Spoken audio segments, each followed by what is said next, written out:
চিন্তামণি। এখন ওই প্রভাবতী বড় কষ্ট পেয়ে পাড়ার কাকাকে ডাকলো না, পাড়ার আজকে খুড়োকে ডাকলো না, দাদাকে ডাকলো না, বৌদিকে ডাকলো না, ডাকলো কাকে? বিপদ থেকে যে রক্ষা করে বিপদ ভঞ্জন মধুসূদনকে ডাকলো। শ্রী বিষ্ণু নারায়ণ আজকে সহ্য করতে পারলো না প্রভাবতীর ওই যন্ত্রণার ডাক, সহ্য করতে না পেরে এমন একটা ব্যক্তিকে ডেকে উঠেছে যে ব্যক্তিটা সর্বদাই বিনা যন্ত্রে টান দিতে দিতে হরিনাম করে। সেটা কে বলতো? হ্যাঁ, নারদ। যার কথায় হয় নারদ সেই হলো নারদ। এখন নারায়ণ ওই নারদকে পাঠিয়েছে। এখন নারদ কি করছে? সে তো সর্বদাই বিনা যন্ত্রে টান দিতে দিতে হরিনাম করে। এখন ওই বিনা যন্ত্রে টান দিতে দিতে যাচ্ছে কোথায়?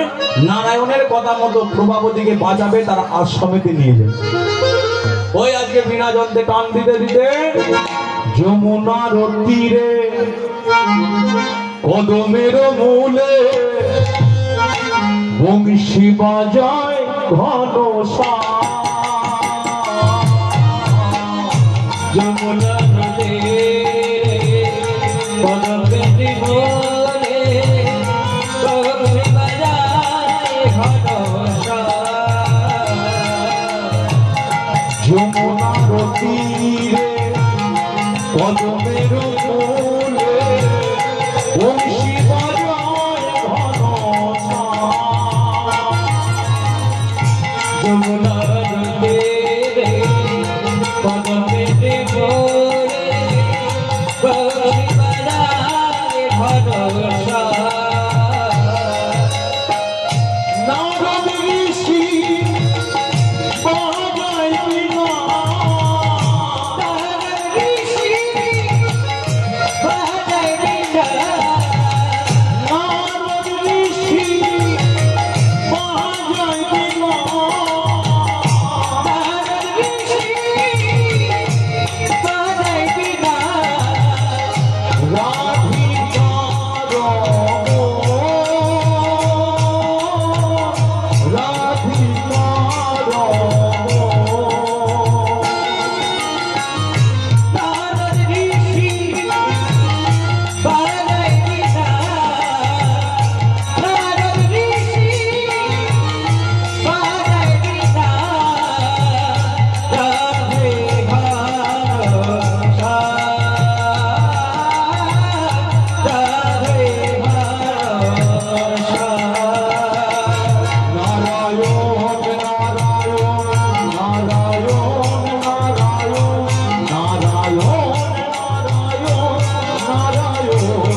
না তোকে বলছে না,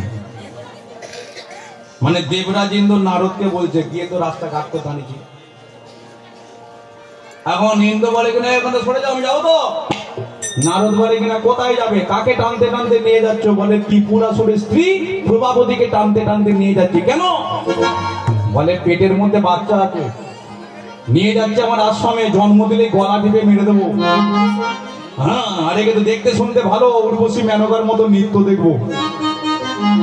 এখন নারদ বলে কি তোমার বুদ্ধি গো, কে তোমাকে দেবতাদের রাজা করেছিল? জীবনে তোমার জ্ঞান গম্য হবে না।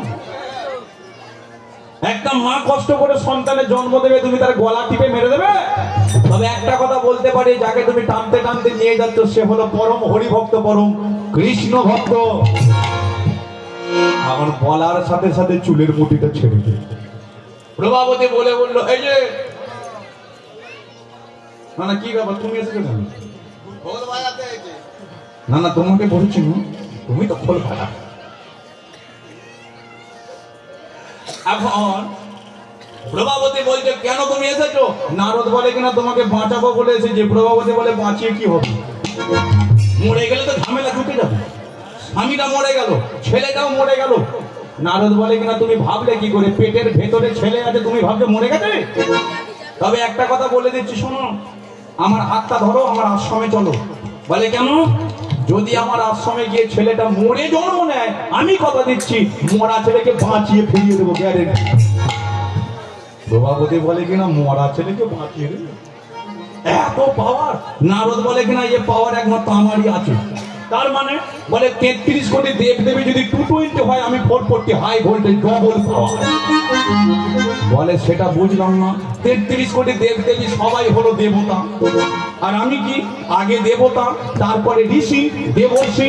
নারদ এবার বলো আমার পাওয়ার কতটা। এবার আমার হাতটা ধরো, যাবে তো? ঠিক আছে চলো। এবার ওই নারদ কি করেছে, প্রভাবতীর হাতটা ধরেছে। প্রভাবতী এখন সন্তান ফিরে পাবে এই আশায় যন্ত্রণার কথা ভুলে গেল, স্বামীর কথা ভুলে গেল, ছেলেটাকে পাবে। তাই আজকে চলেছে কোথায়? সেই আজকে নারদের আশ্রমে। জয় রাধে শ্রী রাধে, জয় শ্রী কৃষ্ণ বলো জয় রাধে।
সবাই তালিকা দিন তো দেখি সবাই মিলে।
কিছু শুনতে পাচ্ছেন না?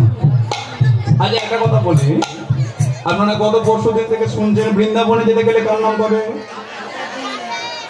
শতাব্দীর নাম করে রাধে রাধে। তাহলে একটু বদনে বলা যাবে? এটা আপনারা আগে থাকতে জানেন, কিন্তু আমি আগে জানতাম না। এই শ্রাবণ মাসে গিয়েছিলাম বৃন্দাবনে, শ্রাবণ মাসে বৃন্দাবনে গিয়ে তবে জানতে পারলাম যে বৃন্দাবনের নাম নিলে তবে আগে রাধে রাধে বলতে হবে। কে তাহলে একটু বদনে বলা যায়? না না, আমি বুঝতে পারছি রাত্রি অনেক হয়েছে, হ্যাঁ, তবে এমন কিছু রাত হয়নি। পরবর্তী আবার রাসলীলা আছে, এখনো বাকি আছে। কিন্তু ঘটনা হলো ঘুম অনেকে লাগতে পারে, যদি ঘুমের ঘরে কারো হাই উঠে যায়, ও হাই তুলে তুলে বললেও হবে, ঠিক আছে? যে কোনো প্রকারে বললেই হবে। তাহলে একটু বলা যাক কি? বৃন্দাবনে রাধে রাধে, বৃন্দাবনে তীরধাম মে তিরুপতি মে ঋষি ঘর মে নন্দকুঞ্জ গোপীরা মে। সামনে বলো, পেছনে বলো, দাঁড়িয়ে বলো, নিচে বলো, হাতে বলো।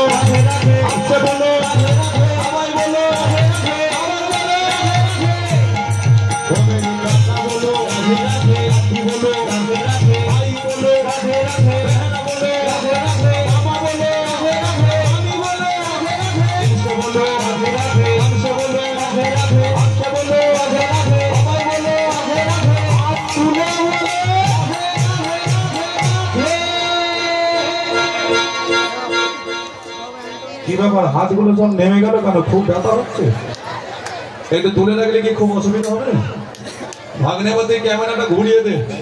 এই ডিজাইনটা এবার ওই নবদ্বীপ মায়াপুরের ভক্তরা দেখো। তুই ইউটিউব করছিস, ঠিক আছে? যে কাঁটাকলার গ্রামের মধ্যে ভক্তরা আজকে কত হরিনামকে ভালোবাসে, আজকে মন প্রাণ উজাড় করে হাত তুলেছে। সবাই মিলে হাত দুটো তুলুন দেখে একটু। জয় রাধে শ্রী রাধে, জয় শ্রী কৃষ্ণ বলো জয় রাধে, জয় রাধে শ্রী রাধে, জয় শ্রী কৃষ্ণ বলো জয় রাধে, জয় রাধে শ্রী রাধে, জয় শ্রী কৃষ্ণ বলো জয় রাধে, জয় রাধে শ্রী রাধে, জয় শ্রী কৃষ্ণ বলো জয় রাধে। মেরে তন মে শ্রী রাধে, मेरे मन में श्री राधे, मेरे मन में श्री राधे, मेरे मन में श्री राधे, जय राधे श्री राधे, जय श्री कृष्ण बोलो जय राधे, जय राधे श्री राधे, जय श्री कृष्ण बोलो जय राधे, जय श्री कृष्ण बोलो जय राधे, जय श्री कृष्ण बोलो जय राधे, जय श्री कृष्ण बोलो जय राधे, जय श्री कृष्ण बोलो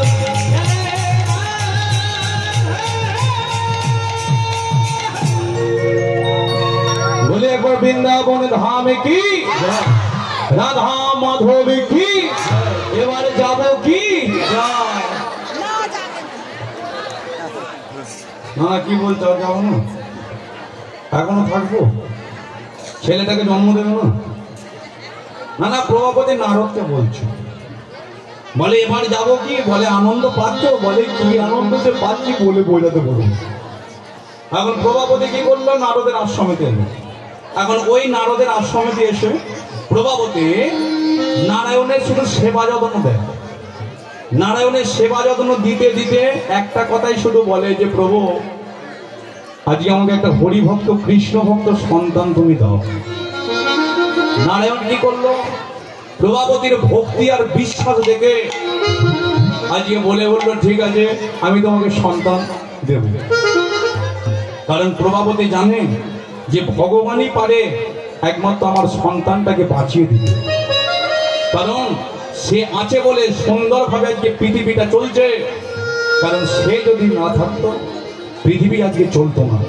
ড্রাইভারের সিটে যেমন ড্রাইভার না থাকলে গাড়ি চলে না, কি তদ্রূপ আজকে পৃথিবীর মধ্যে ভগবান যদি না থাকে পৃথিবী সুন্দরভাবে চলে না। ড্রাইভারের সিটে ড্রাইভার, সেটা কেমন জানেন? সেটা কেমন? এক মা মানে জন্মের পর থেকে মৃত্যু পর্যন্ত কোনোদিন বুড়ো বয়স পর্যন্ত বাসেতে ওঠেনি, বাসে ওঠেনি। তার এখন শখ জেগেছে যে মেয়ের বাড়ি যাব, একটু বাসে করে যাব, ঠিক আছে, বাসে করে যাব। এখন মা কি করেছে? আমাদের বাগানটা থেকে উঠেছে, উঠে এখন দেখতে পাচ্ছে যে প্রতিটা সিট আজকে ভর্তি। মা চিন্তা করলো এত দূর যাব, একটা সিটও ফাঁকা নেই, তাহলে যে যাবো কি করে? দাঁড়িয়ে দাঁড়িয়ে যাওয়া যায়? পায়ের যন্ত্রণা, কোমরের যন্ত্রণা।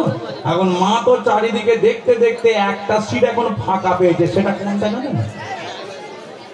ড্রাইভারের সিট। মানে বাগানটায় জাম লেগেছে, এখন 1 ঘন্টা লাগবে। ড্রাইভার যে এখন ড্রাইভারের সিটটা ছেড়ে দিয়ে চা খেতে গেছে, মা তো আরে জানে না।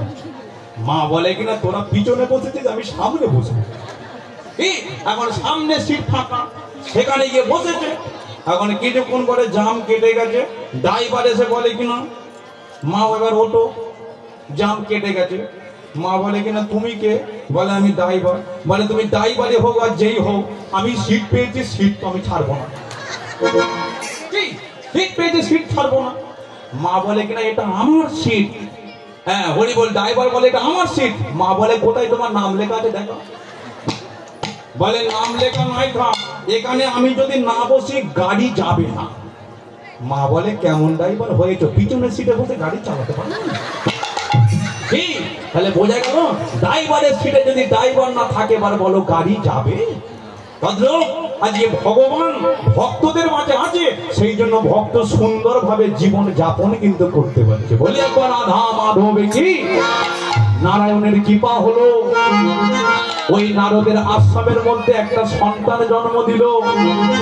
সন্তানটার নাম হলো স্বামীটা আগে গত হয়েছে, তারপরে সন্তানের জন্ম হলো, সেই জন্য নাম রাখা হলো তার ভক্ত গয়া। এই সেই গয়ার জন্ম হলো। এবার আমরা জানবো, বেশিক্ষণ আর সময় নেব না, মিনিট কুড়ির মধ্যে হয়ে যাবে। এখন ঘটনা হলো এই, এবারে গয়া কি করে, প্রতিটা দিন আজকে নারায়ণের চরণ তলে বসে। যতই বড় হয়, জ্ঞান বাড়ে, বিবেক বাড়ে, বুদ্ধি বাড়ে, যায় না সে খেলার মাঠে, যায় না সে বন্ধুদের সাথে। সকালবেলা ঘুম থেকে উঠে স্নান করে, স্নান সেরে ছুটে যায় ফুলের বাগানে, সুন্দর করে ফুল তোলে, আর ওই ফুল তুলে নিয়ে সে মালা গেঁথে নারায়ণকে পরিয়ে দেয়। চরণ তলে বসে বসে শুধু চন্দন ঘষে। রাখাল রাজা বলে দে রে, কোথায় বৃন্দাবন, স্বামী কুণ্ড, রাধা কুণ্ড, গিরি গোবর্ধন।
একটু তালে তালে সবাই মিলে তালেটা দিয়ে দেবে।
चैतन्य महाप्रभु की রাধা মাধব কি, এদিকের হলোটা কি?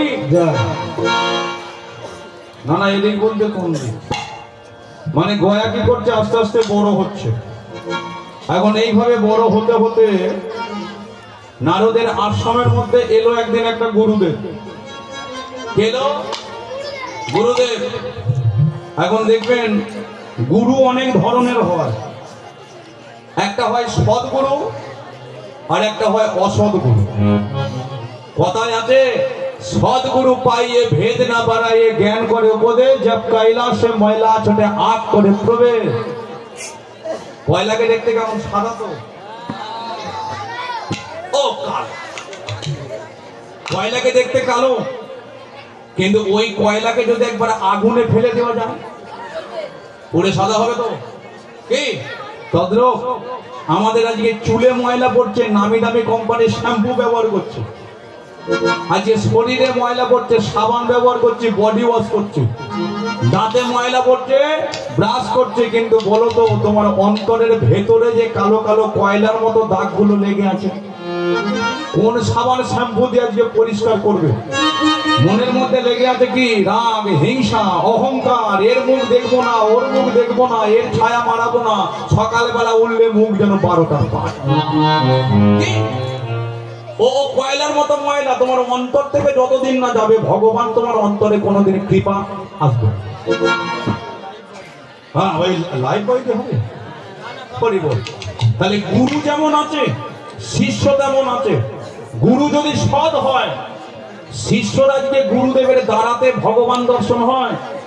আবার শিষ্য যদি সৎ হয়, গুরুদেবের শিষ্যের দ্বারাতেও ভগবান দর্শন হয়ে যায়।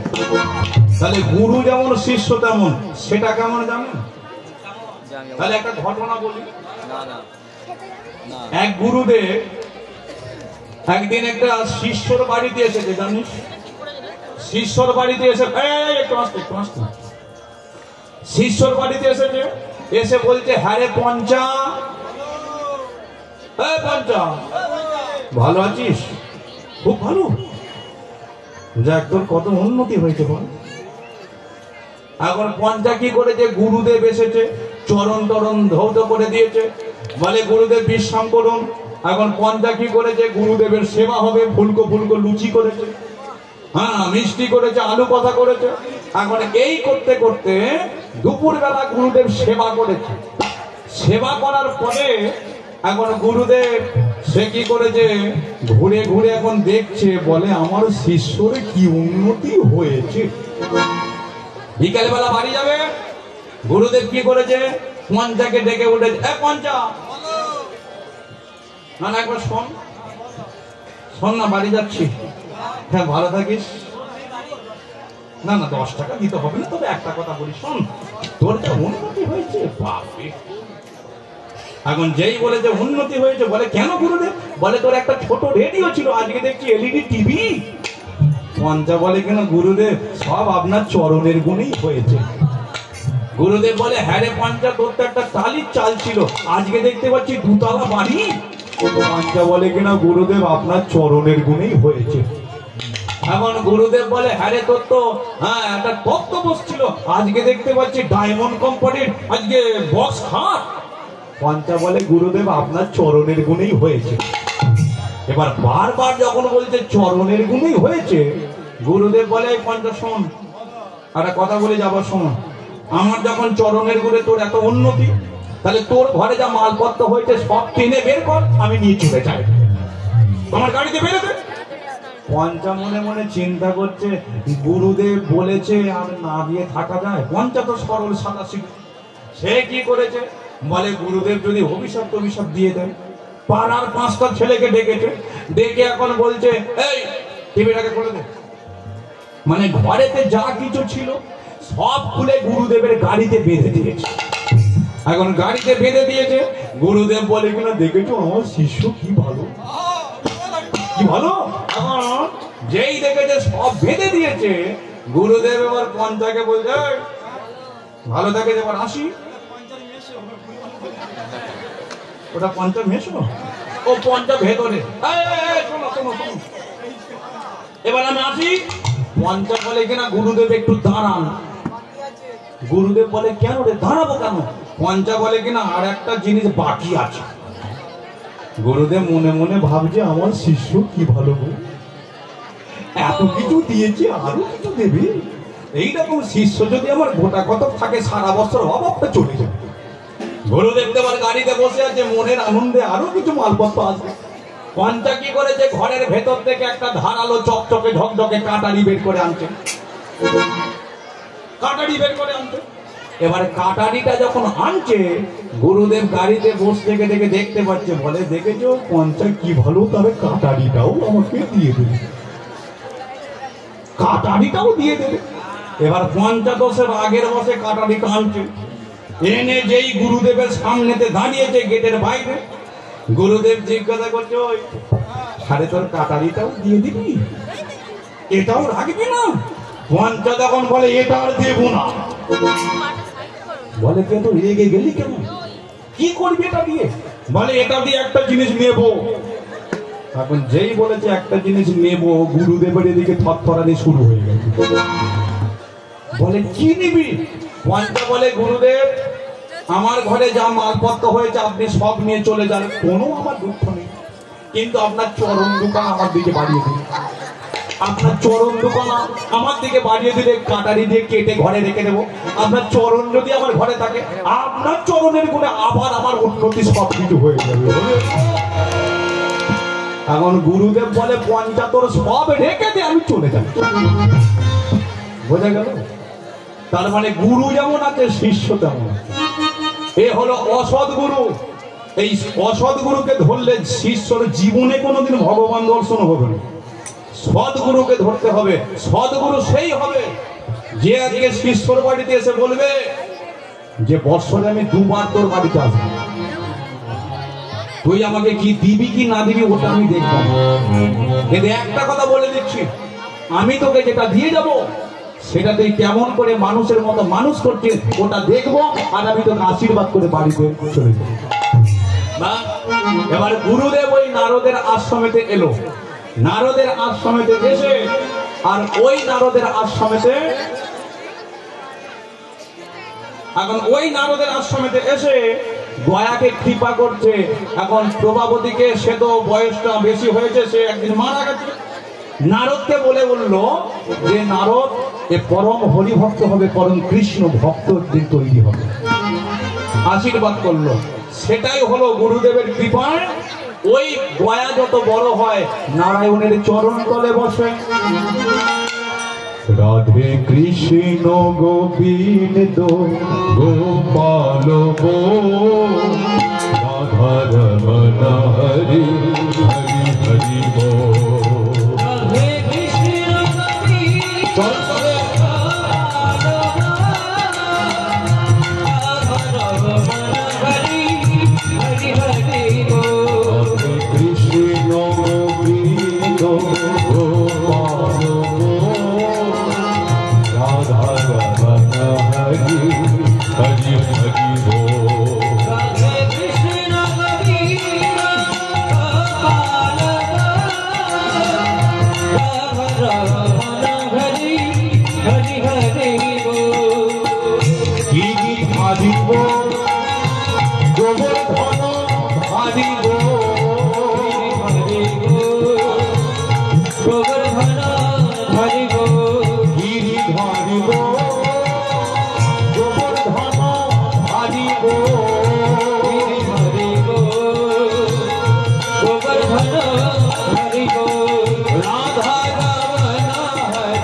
Rama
चैतन्य महाप्रभु के যারা ঘুমাচ্ছে তাদের হলো কে এখন প্রভাবতী সে তো মারা গেল গয়া যত বড় হচ্ছে অন্তরে ভক্তি বাড়ছে নারদ কি করলো গয়াকে আশ্রমের দায়িত্ব দিয়ে চলে গেল কিন্তু এদিকে গয়া প্রতিটা দিনের ন্যায় আজকেও সে বসেছে নারায়ণের চরণ তলে বসে একটা প্রশ্ন শুধু তার মনের মধ্যে জাগিয়ে আচ্ছা যে নারায়ণকে আমি প্রতিটা দিন সেবা দিই তাহলে ওর তো হাত আছে কোনোদিন হাতে তুলে তো সেবা করে না ওর চোখ আছে কোনোদিন চোখের পাতা তো ফেলে না ওর হাতে বাঁশি আছে কোনোদিন বাঁশিটা তো বাজায় না আমার তো মনে হয় ও অচল ভগবান এই অচল ভগবানকে আমি আর দেখতে চাই না আমি সেই সচল ভগবানকে দেখতে চাই যার হাত আছে হাত নড়ে যার পা আছে পায়ে হেঁটে যায় যার চোখ আছে চোখের পাতাটাও সে ফেলে তাই সেই সচল ভগবানকে দেখবে বলে গয়া কি করলো সব কিছু ছেড়ে দিল ছেড়ে দিয়ে এসে দাঁড়িয়েছে কোথায় সেই বিহারের যেটা প্রথমেই বলে দিয়েছিলাম গৌড়ার মাটিতে এসে বসলো আর ওই গৌড়ার মাটিতে বসে নয়ন দুখানা বুঝিয়ে শ্রী বিষ্ণু নারায়ণকে জানাচ্ছে প্রভু জীবনে সবাই আমার পর হয়ে গেল তোমাকে পাওয়া মানে জগতের সবাইকে পাওয়া তোমাকে ছেড়ে দেওয়া মানে পৃথিবীতে সবকিছু ছেড়ে চলে যাওয়া তাই আজকে আমি চলে এসেছি সব ছেড়ে এই আমি শুরু করবো হরিনাম নয়ন দোকান আমি বোঝালাম যতক্ষণ না পর্যন্ত আমার সম্মুখে সে দাঁড়িয়ে আমাকে ডাকবে ততক্ষণ পর্যন্ত এই নাম আমি বন্ধ করব না অন্ন জলে খাবো না অবিরাম শুধু হরিনামে করে যাব অবিরাম শুধু তোমায় আমি ডেকে যাব তাহলে গয়া কি করলো সব ছেড়ে কৃষ্ণ কৃষ্ণ কৃষ্ণ কৃষ্ণ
শুরু করেছে হরিনাম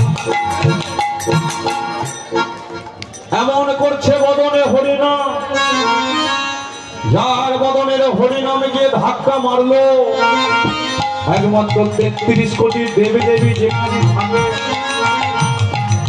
স্বর্গে তাপসী করেন, তাই তো? গোবিন্দ সেবার জন্য 100 কোটি টাকা দান করে। এখন ওই গয়ার নামে গেল স্বর্গ লোকে। যেই দেবরাজ ইন্দ্রের কানে গেল হরিনাম, নাম শুনে দেবরাজ ইন্দ্র হলো বড় সন্তুষ্ট। মনে মনে চিন্তা করলো, মর্তের মাটিতে হচ্ছে হরিনাম, সেই নাম পৌঁছে গেল আমাদের স্বর্গে। কত বড় ভক্ত তাকে দেখতে আমি চাই। হরি হরি হরি।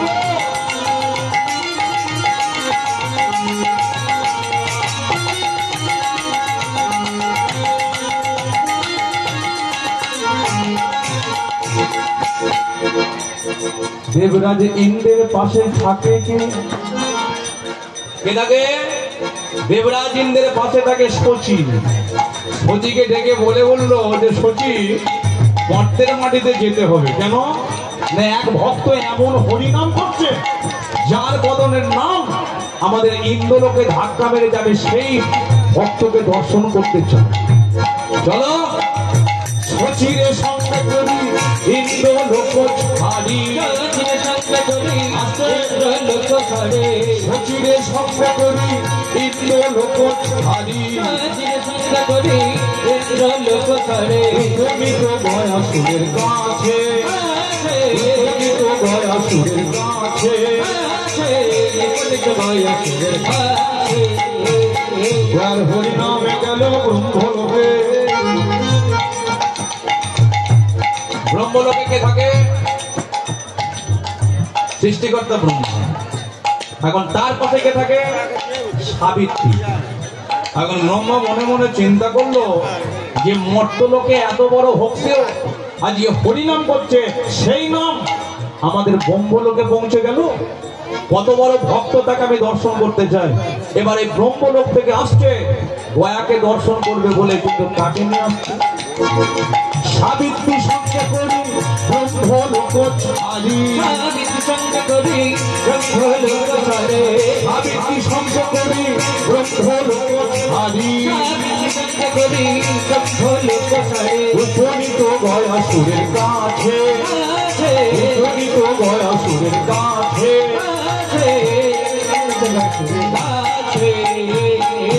হরিনামে গেল শিবলোকে।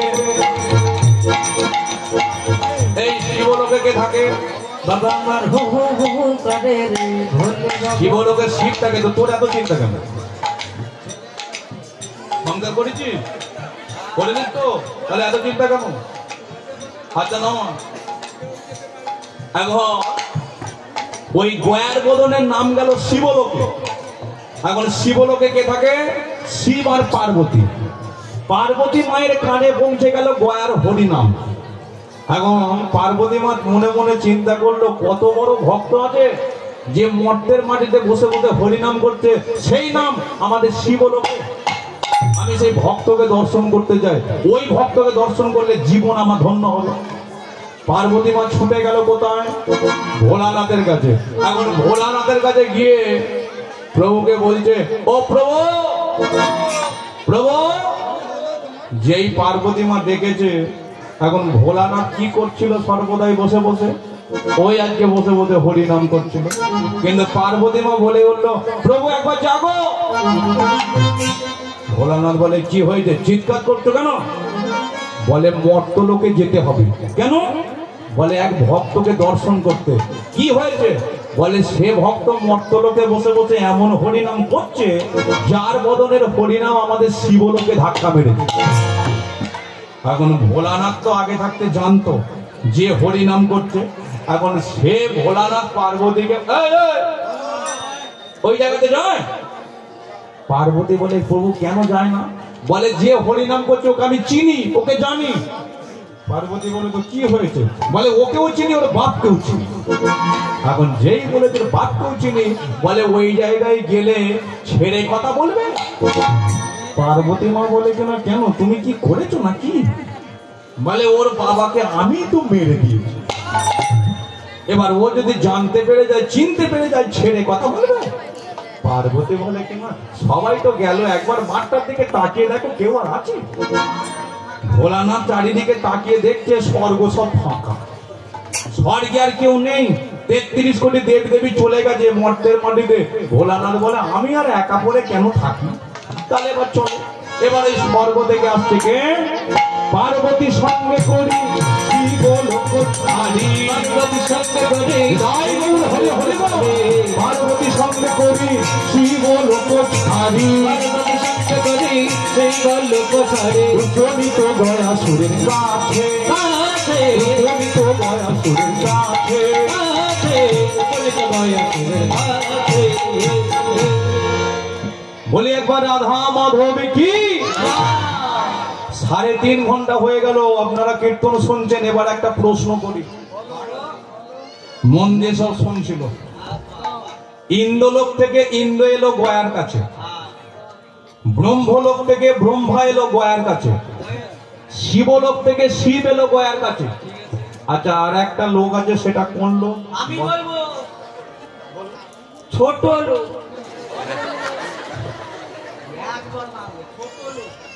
আজ এটা ধরিয়ে দেবো। কারা কারা জমের দক্ষিণ দ্বারা যেতে চায় একবার হাত তোলো তো। টিকিট কনফার্ম হয়ে আছে তোমাদের? না না, এখানে কেউ হাত তুললো নি? বাবরে, এদের মৃত্যুকে কি ভয়, সারা জীবন বেঁচে থাকবে গো। না না, একটা কথা বলি, তুমি যাবে? ঠিক আছে, আগে তোমার নামটাই থাকবে, একদম একদম তোমার নামটাই আগে থাকবে। বল, এখন যেই বলেছে সে কি। একটা কথা বলে দি, আজকে যতই যাই করো না কেন, মৃত্যুকে সবাই যতই ভয় পাবো না কেন, একটা ভিখারিকে মরলে যেতে হবে জমলোকে।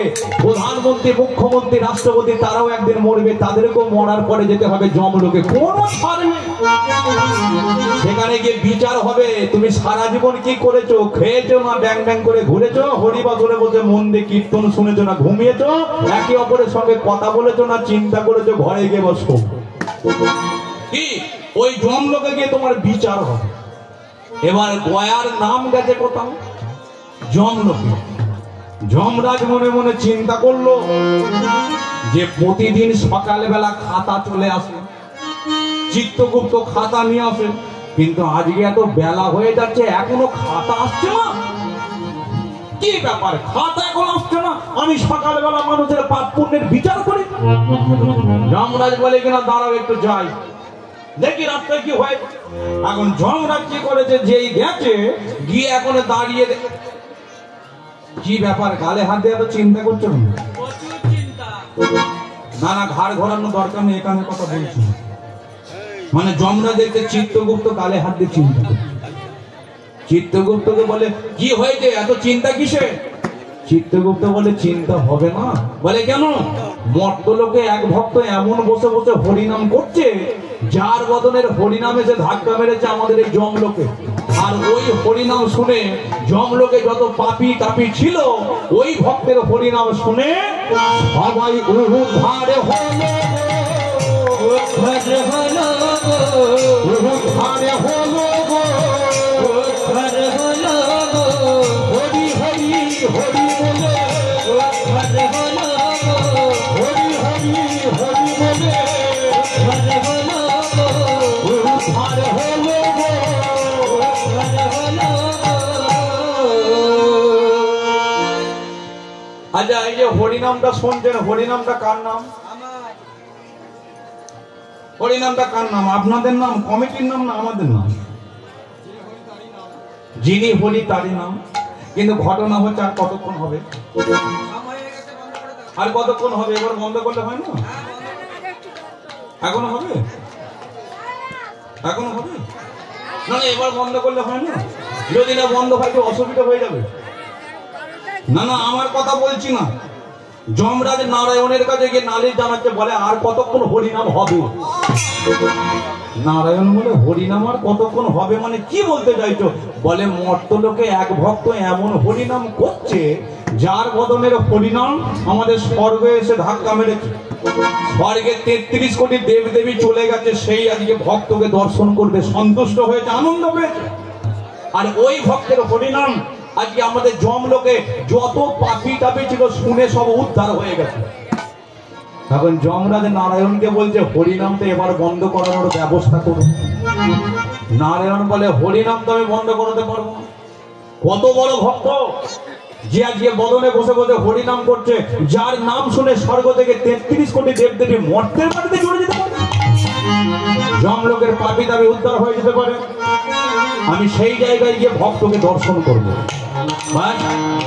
এখন নারায়ণ সে তো যাবে, কিন্তু নারায়ণের পাশে কে থাকে? নারায়ণের পাশে শতাব্দী থেকে নারায়ণের পাশে কে থাকে? লক্ষ্মী। এখন লক্ষ্মীকে দেখে লক্ষ্মী এদিকে শোন, না না যেতে হবে, শোন। এখন ওই নারায়ণ, লক্ষ্মী, যমরাজ, চিত্রগুপ্ত সবাই এখন মনের আনন্দে চলেছে কোথায়? সেই আজকে গয়াকে দর্শন করবে বলে। कभी राम बने के कभी श्याम बने के चली आना प्रभु जी चले आना। कभी राम बने के चली आना प्रभु जी चली आना। कभी राम बने के कभी श्याम बने के चली आना प्रभु जी चले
নারায়ণ, লক্ষ্মী, যমরাজ, চিত্রগুপ্ত এখন এসে দাঁড়িয়েছে কোথায়? সেই গয়া সম্মুখে। এখন দেখবেন গয়া গ্রামে যারা যারা গেছেন, গয়ার পাশে একটা নদী আছে, যে নদীটার নাম হলো ফল্গু নদী। আজকে গিয়েছিলাম এই শ্রাবণ মাসে, গিয়ে আমিও দেখে এলাম। গয়ারই পাশে আছে ফল্গু নদী। এখন নদীর জল কোন দিকে থাকে? ওপরে থাকে না নিচে থাকে? ওপরে থাকে। নিচে থাকে কাদা বাদি মাটি থাকে। কিন্তু গয়াধামের পাশে যে নদীটা, যে ফল্গু নদী, সেই নদীটার জল নিচে চলে গেছে, ওপরে বালিতে ভরা। আপনি যদি এক হাত বালির তলায় হাত ঢুকিয়ে দেন, দেখবেন ফল্গুর সচ্ছলে জল বয়ে বয়ে চলে যাচ্ছে। এটা কেন জানেন? একমাত্র একজনের অভিশাপ। কার অভিশাপ? আজকে দেখবেন রামচন্দ্রের পিতা দশরথ সেই যখন মারা গিয়েছিল, সীতা দেবী রামচন্দ্রকে খবর না দিয়ে ওই ফল্গু নদীর তীরেতে পিণ্ডদান করেছিল। রামচন্দ্র যখন আজকে জানতে পারলো যে আমার বাবা মারা গেছে, আমি খবর পেলাম না, সীতাকে তখন বলেছিল যে সীতা, আমার বাবা মারা গেল, তুমি আমাকে খবর দিলে না কেন? বাবার তো বাৎসরিক ক্রিয়াকর্ম অনেক বাকি রয়ে গেল। সীতা তখন বলেছিল, না প্রভু, আজকে শ্বশুর মশাইয়ের আপনার বাবার বাৎসরিক ক্রিয়াকর্ম আমি সব করে দিই। রামচন্দ্র বলে বলল, আমি তার প্রমাণ দেখতে চাই, আমি তার প্রমাণ দেখতে চাই। সীতা তখন বলেছিল, হ্যাঁ আমি প্রমাণ আপনাকে দেখাবো, চলুন। কোথায় যাব?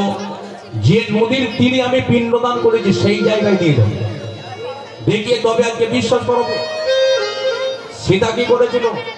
রামচন্দ্রের হাতটাকে ধরে ওই ফল্গু নদীর তীরেতে দাঁড় করিয়ে দিয়েছিল। সীতা বলেছিল, ওরে ফল্গু, তোর তীরেতে যে এই আমার প্রভু বাবার নামে যে পিণ্ডদান করেছিল সেটা তুই আজকে বলে দে, সত্যিটা বলে দে। আজকে ফল্গু দেখেছিল যে আমার তীরেতে রাম এসেছে, রাম মানে তো ভগবান, আর ভগবান আমার তীরে এসেছে। ফল্গু আজকে আনন্দ করতে করতে করতে করতে হঠাৎ কি বলবে না বলবে, হঠাৎ করে মিথ্যে কথা বলেছিল। ও প্রভু, প্রভু সীতাকে চিনি না, জানি না, কখন পিণ্ডদান করেছে বুঝতেই পারি। একটা আজকে মিথ্যে কথা, একটা মিথ্যে কথার কারণে আজকে সীতা দেবী রামচন্দ্রের মাঝখান থেকে পাঁচিল উঠে গেছে। আজকে সীতা তখন বলেছিল যে ওরে ফল্গু, তুই এত বড় মিথ্যে কথাটা বলতে পারলি, এত বড় মিথ্যে কথা বলতে পারলি যে তোর তীরে আমি পিণ্ডদান করলাম, আজকে সেটা তুই বলতে পারলি না। তীব্র বিষাদ দিচ্ছে, যেমন করে আজকে একটা মিথ্যে কথা বলে আমার সুন্দর হৃদয়টাকে শুকনো মরুভূমি করে দিলে, আজকে আমার স্বামীকে কতটা দূরে সরিয়ে দিলে। তীব্র বিষাদ করছে, আজকের পর থেকে তোর নদীর জল নিচে চলে যাবে।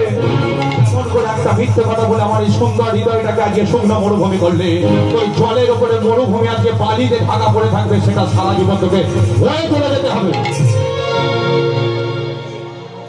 এখনো পর্যন্ত গিয়ে দেখবেন ওই গয়া ধামের পাশে ফল্গু নদীর জল নিচে উপরে বালি হয়ে আছে, আপনি হেঁটে হেঁটে যেতে পারবেন। আজকে সীতা দেবী বলেছিল, এটা আমার একটা প্রমাণ নয়, আরো একটা প্রমাণ আছে। কি প্রমাণ? যে বৃক্ষের তলায় আমি পিণ্ডদান করেছি, সেই বড় বৃক্ষ, বড় বৃক্ষের তলায় আমি পিণ্ডদান করেছিলাম, বৃক্ষ আমার আর একটা প্রমাণ। রামচন্দ্র বলেছিল, ঠিক আছে চলো দেখি। সীতা কি করেছিল? রামচন্দ্রের হাতটাকে ধরে নিয়ে গিয়েছিল সেই বটবৃক্ষের তলায়। সীতা আজকে নিরুপায় হয়ে বলেছিল, ওরে বটবৃক্ষ, তুই অন্তত একটা সত্যি কথা বল, কারণ তুই যদি মিথ্যে কথা বলিস আমার স্বামীটা যে আমার কাছ থেকে কতটা দূরে চলে যাবে সেটা জানিস।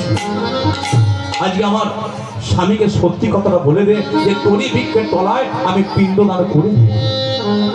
বটবৃক্ষ তখন আজকে প্রাণ ভরে মনে শান্তি নিয়ে সত্যি কথাটা বলে দিয়েছে যে হ্যাঁ প্রভু, আপনার বাবার নামে সীতা দেবী আমারই বৃক্ষের তলায় পিণ্ডদান করে দিন। একটা সত্যি কথা বলায় আজকে সীতা দেবীর শুকনো মরুভূমির হৃদয়টা শান্তিতে ভরে উঠে। আজকে ওই একটা সত্যি কথা বলার পরে সীতা দেবী বটবৃক্ষকে জড়িয়ে ধরে আশীর্বাদ করেছিল, ওরে বটবৃক্ষ, তুই যুগ যুগ ধরে অমর হয়ে থাক। শুধু তাই নয়, আজকে যেমন করে একটা সত্যি কথা বলে আমার সুন্দর হৃদয়টাকে শান্তিময় করে তুলবে, আজকে এমন একটা দিন আসবে তোর তলাতে কত মানুষ আজকে আশ্রয় নেবে।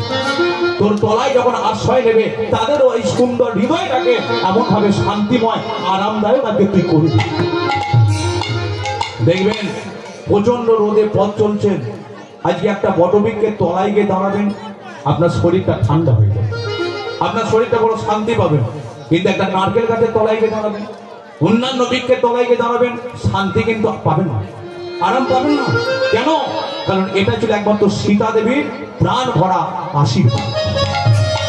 এবার সেই জায়গায় ওই গৌড়ার মাটিতে গয়া করছে হরিনাম, নারায়ণ লক্ষ্মী যমরাজ চিত্রগুপ্ত গয়ার সম্মুখে দাঁড়িয়েছে আর দেখতে পাচ্ছে গয়া তো চোখ বন্ধ করে হরিনামই করে। শোনে দরলা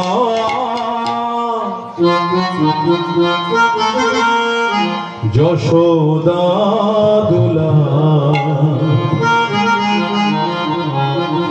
বৃন্দাবন বিহারী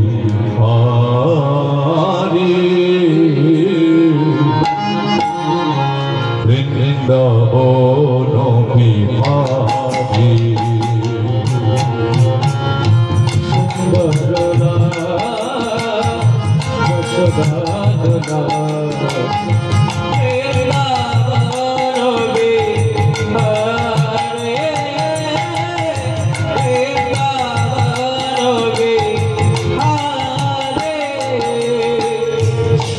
গরুলা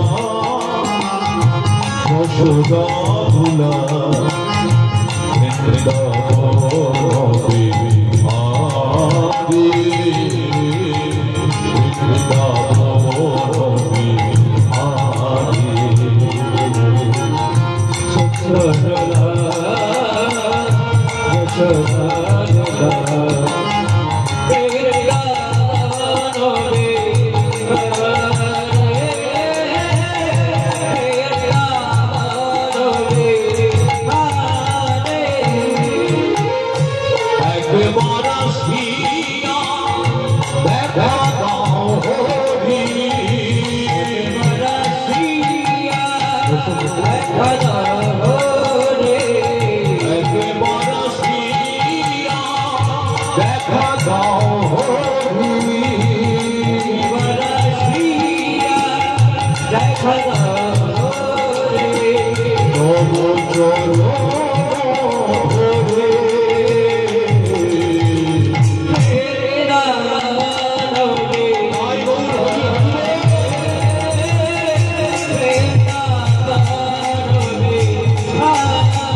যশোদা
যেই আজকে সন্তুষ্ট হয়ে এসে দাঁড়িয়েছে ডেকে উঠেছে গয়া সন্তুষ্ট হয়ে বলো আমার কাছ থেকে কি চাও।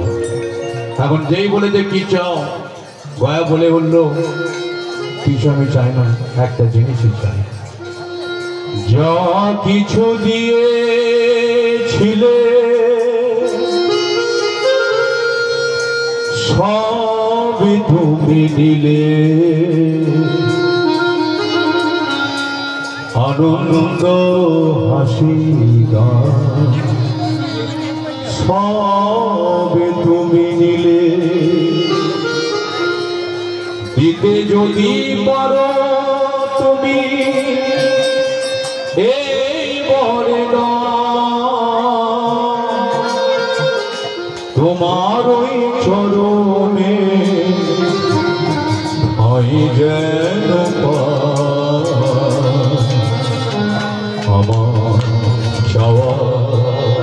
কিছু ছিল না, না গো আমার চাওয়া কিছু ছিল না।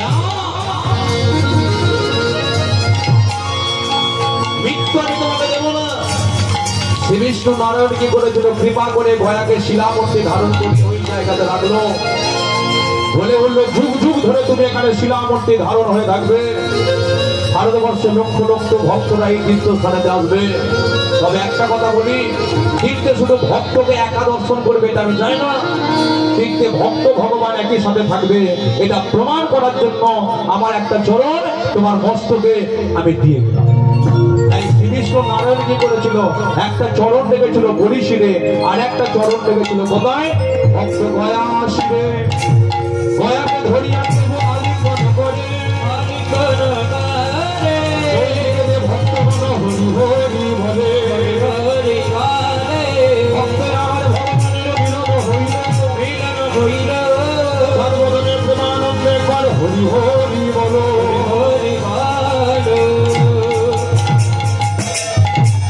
তাহলে এতক্ষণ আপনার লীলাটা আস্বাদন করলেন। যদি কেউ কোনোদিন গয়াধামে যান সমস্ত লীলার বিষয়টা মনে পড়বে। তাই লীলাটা আমি এখানে সম্পন্ন করছি। আপনারা ভালো থাকুন, পরবর্তী রাত্রে আস্বাদন করুন, একটু আশীর্বাদ করবেন। গোবিন্দ।